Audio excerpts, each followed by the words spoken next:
दोस्तों, पंचतंत्र की शिक्षाप्रद नैतिक लघु कथाओं के संग्रह के प्रस्तुतिकरण के संदर्भ में आज हम पांचवी कहानी, जिसका शीर्षक 1 और 11 है, को प्रस्तुत कर रहे हैं। कहानी इस प्रकार है। एक गांव के बाहर बरगद का एक विशाल पेड़ खड़ा था।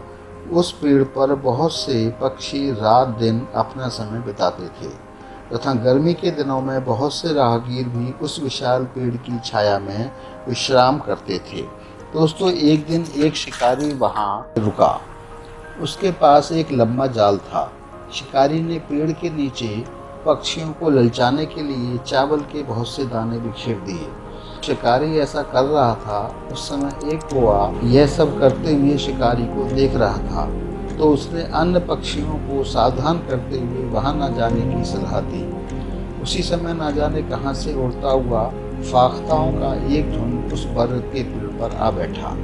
जब उन्होंने जमीन पर चावल बिखरे देखे तो सभी तुरंत ही चावल चुगने पहुंच गए। अभी वे चावल के दाने चुग ही रहे थे कि एक विशाल जाल उन पर आ गिरा और सभी फाख्ताएं जाल में फंस गईं।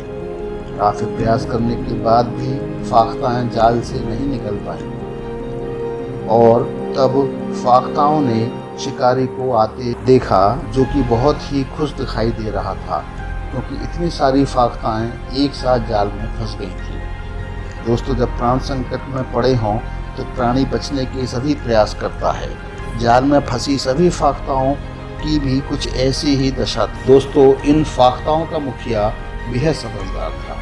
उसने अपने साथियों से कहा कि इस शिकारी के चंगुल से बचने के लिए हमें तुरंत ही कुछ करना होगा और मेरे पास एक योजना भी है। योजना ये है कि क्यों ना हम सभी जाल को अपनी चोंच में दबाकर उड़ जाएं। और उसने कहा कि इसके बाद क्या करना है ये हम बाद में सोचेंगे, इसलिए आप सब तैयार रहें। हमें एक साथ उड़ना है, वो भी पूरी ताकत के साथ। अपने मुखिया का संकेत पाते ही हर फाख्ता ने जाल को चोंच में दबाया और एक साथ उड़ चली।